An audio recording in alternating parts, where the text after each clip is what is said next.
Como desenhar um projeto de cibersegurança? O noticiário não nos deixa mentir. Cyberataques para as grandes empresas envolvidas no nosso dia a dia estão crescendo cada vez mais. E a preocupação com cibersegurança não para de crescer. Frente a essa realidade, onde os ataques crescem cada vez mais, parece que cada hora uma questão não é se eu vou ser atacado, é quando eu serei atacado. E para colocar toda essa barreira, todas essas fronteiras no ar, é necessário muito planejamento estratégico. E aí eu pergunto para você, qual a melhor forma, como se desenha um grande projeto de cibersegurança pensando nessa situação? E para responder essa pergunta de hoje, eu trouxe um convidado especial aqui no Save Talks. Roda a vinheta.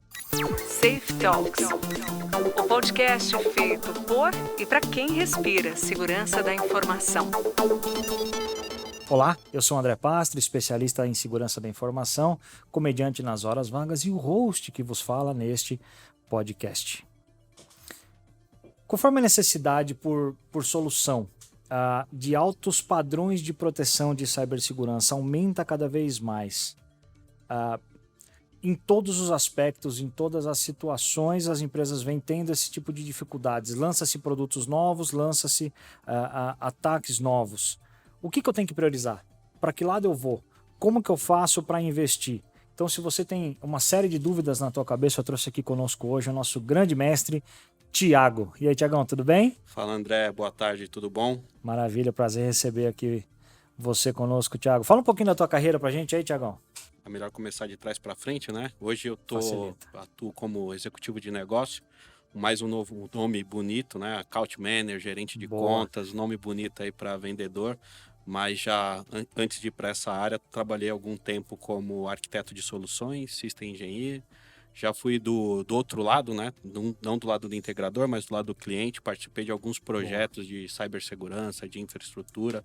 Atuava bastante como administrador de rede.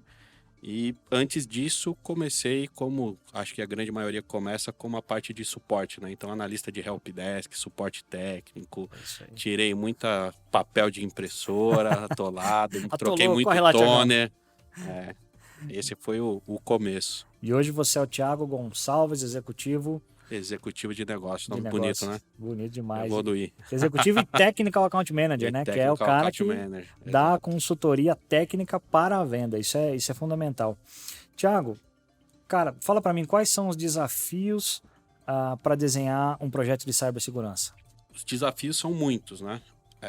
Eu acho que o ponto ali principal é ter um direcionamento. A gente começar a olhar um projeto de cibersegurança mais como um programa e não de fato como um projeto. Porque o projeto ele começa, ele tem ali um meio de execução e ele termina, né? Então, toda vez que a gente está falando de cibersegurança, a gente olhar para qualquer coisa que está em cibersegurança com viés de projeto, a gente tende a, em algum momento, ele virar uma porta de entrada para um futuro ou um possível ataque, né? Então, ele tem que ser um programa, aquele projeto ele não pode morrer, né? Então ele vira um programa e você tem que continuar olhando a existência dele dentro do ambiente. Eu acho que esse acaba sendo um dos pontos principais. Existem outros, né? Mas sim, a gente não olhar ali para a cibersegurança como um projeto em si. Um negócio que começou e parou, ou seja, é um caminho a se trilhar, né? Eu acho que essa é a principal mensagem. E agora eu pergunto para você, Thiagão. Cara, eu vejo que muitas vezes as pessoas trazem budget como se ele estivesse comprando um switch. Eu tenho que expandir minha rede. E aí o cara traz um budget de compra de switch para atuar com cibersegurança. Eu sei que não dá para tirar leite de pedra, salvo exceções de milagres aí, né? Sim. Mas, by the way, cara, a gente não consegue executar grandes projetos com pouco budget. Ou será que é possível a gente fazer uma relação custo-benefício, algo mais próximo da realidade do cliente? Porque o que eu vejo? Eu vejo que às vezes tem empresas pequenas, com 30, 50 funcionários, que querem o topo da tecnologia, para EDR, ou para vazamento de credenciais, para busca do que a Deep Dark Web fala sobre você, mas eles não têm budget para poder segurar um produto de altíssimo padrão, né? Qual que é a tua visão em relação a isso? Você acha que é possível encontrar um equilíbrio entre a demanda que ele tem versus o produto que ele precisa? Acredito que sim. antigamente era mais complicado a gente tocar nesses temas, até porque você não tinha insumos ali para como que você vai tangibilizar isso. Hoje em dia, até com alguns ataques e algumas notícias que foram reportadas, você começa a ter alguns tipos de mensagens que pode ser passado. Sem falar nomes aqui de empresa, mas hoje a gente teve aí um balanço divulgado de uma empresa que sofreu um ataque com investimento ali de recuperação e para acelerar alguns projetos em torno de 153 milhões. Isso a gente está falando ali coisas de 2 meses, né? Então, quando você sofre um incidente, você vê que toda a sua operação, todo o seu faturamento e o que está em torno, né? O que eles chamam hoje de supply chain, tudo que está ligado a ele, Na cadeia, né? sofre um determinado tipo de impacto. Então, às vezes, a sua parada não é só a sua parada, é a parada de outros serviços que estão conectados. Isso daí gera outros fornecedores, exatamente, caminhões gera que entregam. um problema bem alto. Acho que o desafio de definir um projeto de cibersegurança é como que você pega esse impacto, esse prejuízo e coloca ele como uma prevenção junto com um projeto, né? E daí você consegue ver que aquele budget que você está provisionando para aquele projeto talvez não é suficiente. A empresa ela tem uma perda muito maior se ela deixar aquele impacto se materializar. Exatamente. Se ela deixa aquilo dali se materializar, o impacto que ela vai ter é maior e o investimento, consequentemente, vai ser maior, né? Porque se você pegar 153 milhões, apesar de eu ter trabalhado muito projeto com cifras na casa de milhões, nenhum chegou a 153 milhões de um único projeto, né? Então tem muita coisa que dá para fazer com 153 milhões. Se ela tivesse investido 10% disso Exato. em cyber, ela não tinha gastado os outros 90%. Exato. Os outros 90%. Viraria um save ali que ela poderia... Exatamente. Um investimento que traria Exato. um pouco mais de conforto, né, cara? Porque assim, eu vejo quando eles querem entrar com projetos, com novos produtos, Thiago, eles fazem muita comparação de produto, né? Cara, é possível comparar produtos com a tecnologia? Porque às vezes o cara vem e o cara fala assim, cara, eu quero um EDR, eu quero monitoramento do que a Deep Dark Web fala de mim, eu quero monitoramento de credenciais. O cara pede assim a NASA. E ele fala assim, mas o fulano tá me entregando uma proposta que é 30% do preço da tua. Cara, como que você consegue lidar quando o cliente traz essa comparação com, por exemplo, e eu sei que a gente trabalha junto há um bom tempo já, né? A gente já viu cliente que não compara banana com banana, ele quer comparar banana com guarda-chuva, só porque o formato é similar na base, né? Como que você lida com esse tipo de comparação, cara? A gente tem que separar os temas, isso é bastante comum. E bastante comum na hora que a gente começa a entrar no detalhe, a gente vê que não está comparando a mesma coisa. Né? Então a gente tem que seguir aquele papel de evangelista, né? De educador. Então vou ter que educar, vou ter que mostrar ao cliente qual que é as diferenças técnicas, porque quando chega nesse momento, a gente começa a entrar num detalhe que é muito de característica técnica, né? Então você tem que entrar um pouquinho na característica técnica ali de algum detalhe do produto. E tem uma coisa que é mais difícil você comparar e você detalhar a característica, que é de serviço, né? Como que você vai tangibilizar uma característica de serviço produtos, quando você não está envolvendo produto no meio?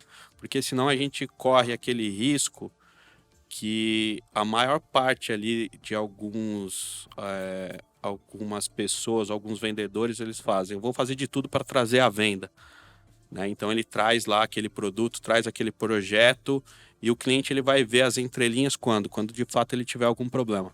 A hora que ele tiver algum problema, falar, opa, peraí, mas isso daqui a gente não faz. A hora que ele tem um vazamento. Exatamente, eu tenho um vazamento. Então, veja bem, isso daqui você não contratou, isso daqui era um plus, era um add-on. Um threat hunt mensal, exatamente. Calma aí a parte de, esse serviço aqui a gente não faz, a gente vai até aqui. Então é difícil a gente tangibilizar, fazer um datasheet de serviço. É mais fácil quando tem o datasheet a parte técnica de característica, porque o próprio fabricante já tem lá as features, você fala, você consegue fazer um battle card sobre as soluções, consegue comparar. Que os fabricantes nos ouçam. Vamos falar além da verdade. Que os fabricantes nos ouçam. Ajuda a gente com Battle Card, gente. Ajuda a gente na comparação, né, Tiagão? Exato. E a maioria tem muitas soluções hoje que elas são commodities, né? Então elas fazem quase a mesma coisa, né? Eu acho que falta ali talvez um papel, a gente amadurecer as tecnologias, não as tecnologias, mas aquela tecnologia dentro do meu ambiente. né? Então, por Porque tem a exemplo... tecnologia certa para o ambiente certo também, Exato. né? Não dá para matar uma mosca com um caminhão, né? Exato. E às vezes a gente está querendo, por exemplo, ir muito além, quero trabalhar numa tecnologia muito... Ou até mesmo dentro das próprias soluções, elas têm os níveis, né? Então, ó, aqui tem um nível básico, depois você vai para um nível intermediário, que você vai ter um nível de controle. Aqui você já tem uma licença avançada, que ela vai te dar mais coisas. E normalmente a empresa ela já quer ir para o avançado. Não, vamos começar aqui com o básico. Full completo, né? Exato. Vamos começar com o básico, a licença ali de entrada. Eu começo a ver como que isso daqui se porta no meu ambiente, qual que é a minha maturidade. E depois eu vou escalando, tanto em termos de serviço, como em termos de licenciamento, evolução. E daí você ganha corpo com isso daí. E às vezes a gente já quer começar no 100%, né? Em tudo, né? A gente quer começar em 100% no Quero o melhor Firewall, celular, o no melhor antivírus. carro, o melhor Firewall, o melhor antivírus, o melhor tudo. E daí no final acho que a gente não está usando nada 100%, né? A gente já viu alguns casos assim. Exato. Né? E até assim, às vezes eu já vi empresas que têm budget, mas ela não tem pessoas para atuar com aquele produto. Você já pegou algum caso que o cara quer e você sabe que ele não vai conseguir atuar com aquele produto? Alguns. Pô, comenta alguma coisa com a gente aí. Cara, tem muitas empresas que às vezes ela acaba fazendo aquisição por compliance, né? Ou porque ela tem um budget, ela precisa queimar aquele dinheiro ali, ela precisa ter aquele projeto. E às vezes aquele projeto ele não roda ali 100% como ele deveria. A gente sabe que se ela tivesse uma outra esteira, ela teria um outro andamento, né? Lógico que ali ela tem um objetivo, né? Que é o objetivo de atingir uma meta específica, de queimar o budget, de compliance. Compliance está pedindo que eu tenha essa tecnologia aqui.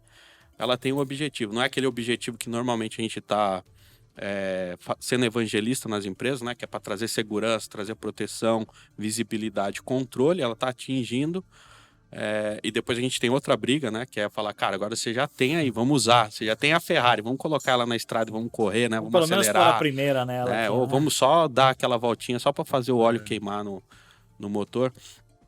Mas já teve alguns casos sim, né? Nesse sentido. Lógico que, igual eu falei, está cumprindo um objetivo, um propósito ali dentro do programa. Né? Exato. Não é aquele que normalmente 99% das vezes a gente está falando, mas de fato ele tem ali uma necessidade. É verdade. Tiagão, eu me lembro que recentemente você fez um grande projeto, né, cara? Esse projeto cobria uma gama gigante de tecnologias para dentro desse cliente, SOC, IT, etc. E também IoT. Cara, eu queria ouvir de você como foi a experiência em dois aspectos. A primeira, como foi integrar IoT no ambiente de IT, né? E como foi lidar com novos fabricantes dentro de um portfólio que o cliente não conhece e que muitas vezes a empresa não tem esse portfólio. Então, assim, a integração do IoT com IT e a integração da fábrica, né, como parceira da nossa empresa para a gente poder entregar um projeto completo. Legal.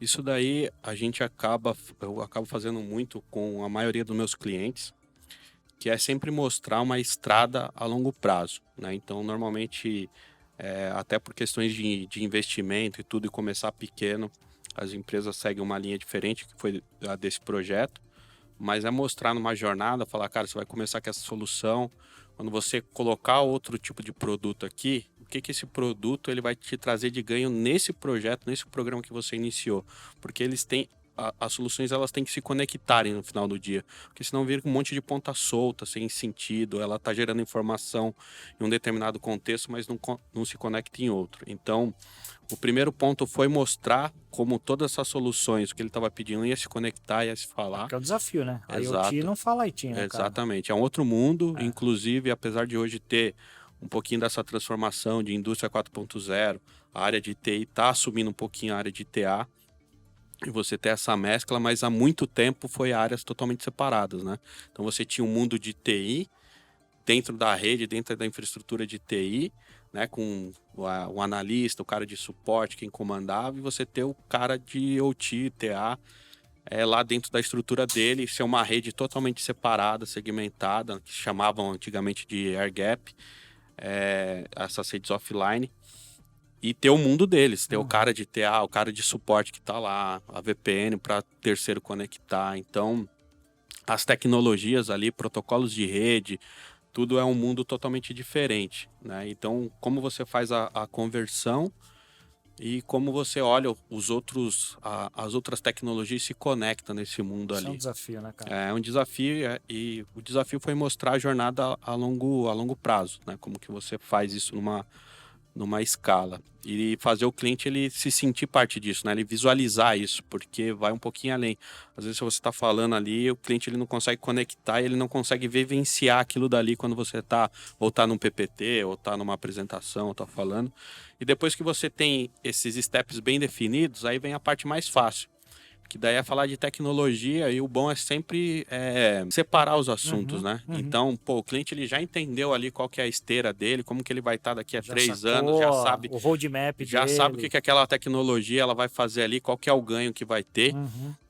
Ele já teve essa visão macro, daí a gente começa a descer na tecnologia. Uma das tecnologias que estava lá era Deception, que é uma evolução de Honeypot. Deception. E daí depois, na hora que a gente entrou para falar de Deception e falou tudo de tecnologia, ó, todas as possibilidades que essa solução dá, ficou muito mais fácil ele pegar toda essa materialização e falar, putz, ó, então, o Thiago ele tinha me explicado Abre aqui um outro macro, caminho. isso daqui vai me dar essa visibilidade, esse contexto, mas eu tô vendo que a tecnologia ela faz muito mais que aquilo. E ela vai me dar muito mais insumo, vai te dar muito mais contexto aqui. Aí ele conecta, então ficou muito mais fácil rampar dali para frente. Isso daí o Deception foi uma delas, né? Teve outras, que na hora que a gente foi conectando, você começa a deixar a tecnologia muito mais exponencial, porque a gente falou muito de uma maneira macro e a parte de serviço, né? Daí você vê como a tecnologia ela consegue alavancar e servir de apoio. Isso é uma grande verdade. Te perguntando assim, horizontalmente, você lembra quais tecnologias você conseguiu entregar nesse projeto? Que eu lembro que era uma paulada de coisa, né, cara? Eu lembro que tinha SOC. O SOC era o principal, aí depois a gente veio com a abordagem de Deception, veio com uma abordagem de Threat Intel /DRP, que é Digital Risk Protection. A parte de IoT. A parte de IoT. A IoT ela está em um outro projeto de tecnologia, né? Mas como ele conecta esse outro projeto dentro dessa tecnologia.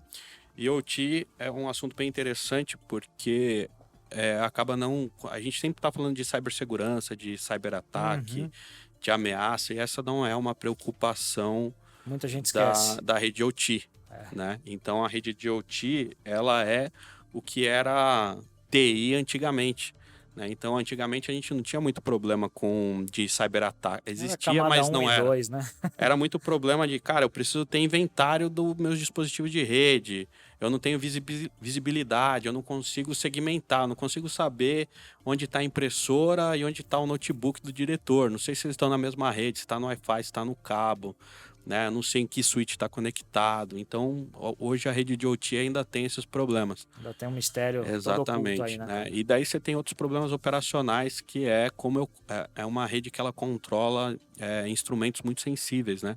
Então você está controlando ali, precisão, por exemplo, às vezes, milimétrica em velocidade, né? Exatamente. Às vezes você está controlando ali uma temperatura ou uma rotação de algum equipamento bem sensível.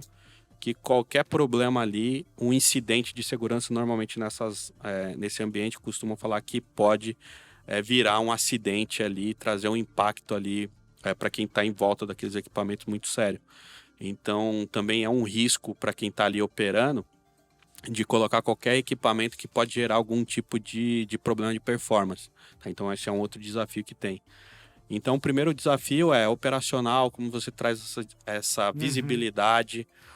Essa visibilidade, o que de ganho ela vai ter em termos de operação, o que vai ajudar a operação ali de fato, até conter e mitigar e ter visibilidade desses instrumentos. Então, acaba sendo esse desafio. E você trazer isso para dentro de um contexto do SOC. Né? E depois, pra lógico... que caso haja qualquer alerta, o SOC detecta, faça um Exatamente. threat hunt e você já tem ali um step. Se Cara, se a evento, se temperatura acidente. estiver aumentando, o que você tem que fazer? Pô, você tem que ligar para o engenheiro da planta. Cadê esse a raça de engenheiro... IoT, né? Exatamente. Esse engenheiro vai lá, vai mexer 2, 3 botões, alavanca, vai baixar a temperatura. Vai resolver o problema ali. E, inclusive, até tem alguns casos que até não é nem temperatura alta, mas, por exemplo, temperatura abaixo demais. Faz com que você deixe o forno... ele precisa ter uma temperatura ali para trabalhar, exato. Né? ele esfriou, vai ter um tempo ali que ele vai ter que voltar àquela temperatura, aquele tempo que ele de parada vai gerar um impacto financeiro também. Então tem um monte de questões que você consegue trazer ali de benefício para esse contexto. Desenhar um projeto de cibersegurança é algo muito mais abrangente, né? Por que eu acho que esse tema é muito interessante, Thiago? Porque às vezes eu vejo assim que as pessoas chegam pra gente, mas desenhar um projeto é tranquilo, desenhar um projeto de cyber é super tranquilo. Esse projeto que, em específico que nós estamos comentando, quanto tempo demorou o desenho? E quando eu falo desenho do projeto porque a gente tem a ideia relativamente rápido de quais produtos e quais fabricantes a gente vai utilizar. Só que quando a gente vai apresentar isso para o cliente, atuar numa esfera de explicação do que aquele produto, que aquele fabricante faz, e no convencimento, ou seja, do ponto A até o ponto da entrega do projeto final, para ver se a gente ganha ou não. Quanto tempo você percorreu aí, cara, mais ou menos, esse projeto em específico? Estamos falando de um projeto de aproximadamente 15 milhões de reais, é isso? De valor de venda. Mais. Uns 20? Um pouquinho mais, mas é um número ali perto das casas, um pouco maior desse de 20 milhões que comentou. Boa. Foi um projeto aí mais ou menos de todo o ciclo de venda aí dele, 1 ano praticamente. Em termos de projeto ali desenhado, foram 7 meses. 7 ou um pouco mais. meses. 7 meses de desenho para um ciclo de entrega de 1 ano. Exatamente. Cara, eu fico imaginando as noites mal dormidas. O cliente ele demorou mais. Esse foi um projeto que a gente entrou em uma fase de projeto que eles já tinham várias definições, né? Então já muitas definições feitas antes da nossa entrada ali de fato no projeto, né? Então o cliente ele já tinha feito ali um baseline, tinha escrito muitas coisas. Tanto é que a gente não alteramos praticamente nada do que o cliente ele tinha pedido, mas mostramos ali num contexto e processual, né? Não só tecnologia, como que você coloca processo, aquele monte de tecnologia, Isso é um como desafio. você coloca pessoas, porque a gente está falando de tecnologias diferentes. A tríade famosa, né? Exatamente. Tecnologia, pessoas e processos. E daí, quando você envolve pessoas, a gente está falando de não é nem pessoas multidisciplinares, né? Você está pensando assim, vou colocar um cara aqui que vai ter o conhecimento multidisciplinar em várias tecnologias. Na verdade, não. Você tem que colocar especialistas de fato em cima daquelas soluções, até porque a gente estava falando de um ambiente crítico. Sim. Né? Então, não dá para você trabalhar com um cara que de Tem manhã, fábrica envolvida. de manhã ele está vendo, por exemplo, Firewall, e daqui a pouco ele está vendo Endpoint, daqui a pouco ele está vendo SOC, e daqui a pouco ele vai ver OT, e fala, o que é esse protocolo? O que é isso? Vai começar a entender. Então, você de fato tem que colocar especialista. Tem ali o protocolo SCADA. Ele fala, não, mas eu não quero subir nada. Não, é o protocolo que o negócio está falando ali, meu irmão. Exato. E daí você tem que colocar cara especialista de fato. Então, como que você coloca ali os especialistas, engaja ele, onde você tem que ter a galera que é multidisciplinar, que isso aqui é importante, né? Você não pode tirar de lado, mas você tem que ter. Então, a gente começou a trabalhar muito nesse contexto com o cliente, como você coloca processo em tudo isso, como o processo vai ser a engrenagem que vai fazer todas essas tecnologias se falarem. Eu acho que isso é uma grande mensagem, né, Tiago? Que a gente tem que guardar nos nossos corações e principalmente de quem nos assiste, né? Um projeto bem feito, para que ele seja bem desenhado, ele leva tempo. Sim. Tem um tempo de maturidade para que o projeto te coloque numa estrada segura. Tiago, para a gente finalizar, infelizmente, esse nosso papo, eu queria saber assim de você. O que não fazer para desenhar um projeto de cibersegurança? Porque esse era um cliente maduro, então ajudou bastante. Mas o que nós, como engenheiros de cibersegurança, o que a gente não deve fazer para entregar um projeto desse, para entregar um desenho de um projeto desse? O que não fazer, eu acho que a maioria das empresas, assim, não fazer nada é um caminho que ele vai sofrer um grande prejuízo lá na frente.